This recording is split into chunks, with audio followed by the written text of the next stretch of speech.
โอ้เว้าคำศัพท์ตามรูปภาพที่ขึ้นต้นด้วยตัวย่อเนาะของร้านเนาะมันบ่แม่นเฉพาะมีแต่ย่อยุ่งมันมีย่อย่นย่อยิ่งย่อหญ้าแล้วก็ย่อย่มเนาะอ้าวสิเป็นจังไดก่อนสิเข้าไปบทเรียนแม่นเฮามาสร้างบรรยากาศก่อนเนาะบรรยากาศแม่นสาวผู้สิพาของร้านของพี่เลี้ยงเนาะเพลงมากินข้าวซะเนาะของร้านเนาะมากินข้าวเพราะว่าพวกร้านบ่มักกินข้าวสาวผู้สิเอาเพลงมากินข้าวมาร้องให้พวกร้านฟังเด้อ1 2 3มากินข้าวมากินข้าวมาอีกมาอีกมาแกงนัวหัวหอมแกงนัวหัวหอม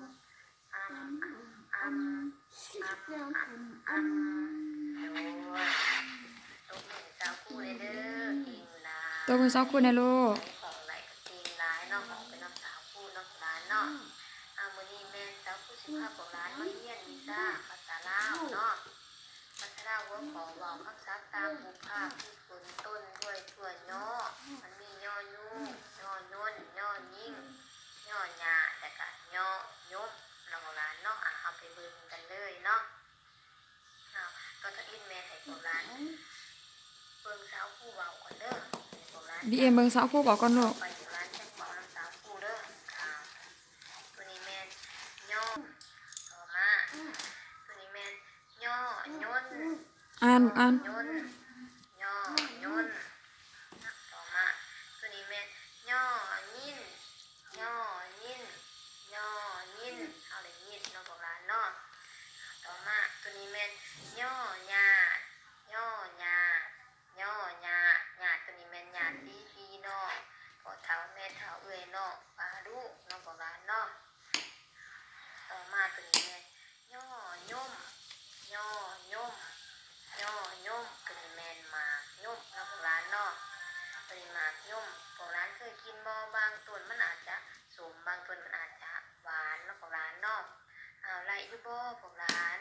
คันบ่ได้เบิ่งไปน้ำสาวคุยเด้อสาวคุยทวนขึ้นมาอีกตัวนี้แม่นย่อยุ่งย่อยุ่งย่อยุ่งต่อมาตัวนี้แม่นย่อย่นย่อย่นย่อย่นต่อมาตัวนี้แม่นย่อยิ่นย่อยิ่นนำจิลูกย่อยิ่นเอาออกจากปากดูกันเอาออกตัวนี้แม่นย่อหญ้าย่อหญ้าดังๆลูกย่อหญ้านี่มันที่มันนี่ต้องกดอันตอนนี้มันที่ชักเจือมาที่แม่เนาะเป็นจังได๋ของร้านได้อยู่บ่ได้อยู่บ่คันได้แล้วอ่านไปนำสาวคู่อีกเด้อสาวคู่สิพาอ่านอีกเด้อพร้อมกันเลยเด้อตัวนี้แม่นย่อยุ่งหนูอ่านย่อยุ่งยุ่งตัวนี้แม่นกินเลือดเต็มท้องแม่นบ่ยุ่งตัวนี้กินเลือดแล้วมันสิเอาเชื้อพยาธิมาสู่ร่างกายของเฮาฉะนั้นแล้วเฮาบ่ควรให้ยุ่งกัดแม่นบ่เพราะว่ายุ่งมีเชื้อพยาธิบางคนก็ไข้ยุ่งหลายแม่นบ่อันตรายเนาะพวกหลานเนาะเวลานั่งแม่จ้ะเพราะว่ายุ่งตัวนี้มันโอ้เจ็บลูกเกิดนอน ไปเฮียนไปต่อมาตัวนี้แม่นย่อย่นย่อย่นย่อย่นย่นตัวนี้แม่นมันบินอยู่เทิงอากาศเนาะพวกหลานเนาะโอ้แม่นุ่นว่าเจ้นมันก็สะดวก โอ้โบอันนี้แม่มันเจนบอตัวบอบ่แม่นลูกช่วยอ่านแพนลูกเนาะพวกหลานเนาะคักแม่นบ่โดยต่อมาตัวนี้แม่นย่อยินย่อยินย่อยินยินตัวนี้แม่นเฮาฟังเสียงได้ยินแม่นบ่ได้ยินเสียงหยังเนาะน้ำสาวคู่ลูกคนอื่นบ่หรือว่าเสียงล่างบนหูหรือว่าเสียงของเพลงแม่นบ่ต่อมาตัวนี้แม่นย่อหญ้าย่อหญ้าย่อหญ้าหญ้าตัวนี้แม่น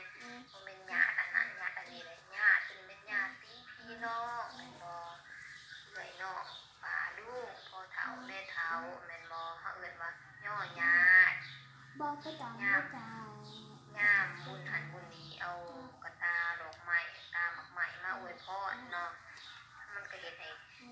แสดงถึงความบุญคุณเนาะหลานเนาะต่อพ่อแม่เอื้อยน้องเนาะ น่ะไปอาเมเตา ว่า ดูอายเรียนหนังสือก่อนลูก โยมโยมโยมโยมตัวนี้แม่นมากโยมกินแม่นบ่พวกหลานเคยเห็นต้นมักโยมอยู่บ่พวกหลานเคยกินอยู่บ่บางต้นก็แซ่บ เกิดตาเลยเกิดตาไหนตาเรียนมาดู โดยเอาได้เด้อบ่พวกหลานได้เด้อบ่คันได้เด้สาวพูดสิบ่ว่าเอา อัน ได้ นั้นมันโอ้จริงจังเอาลงมา สาวพู โอ้ ดสาวพูดสิมาถามได้บัดนี้เด้อ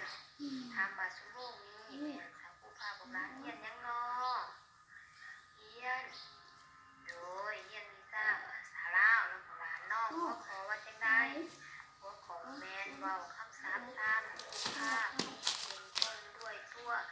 ย่อในภาษาย่อมีย่อยังไงมีย่อยุง หนูน้ำสาวครูลูก โยน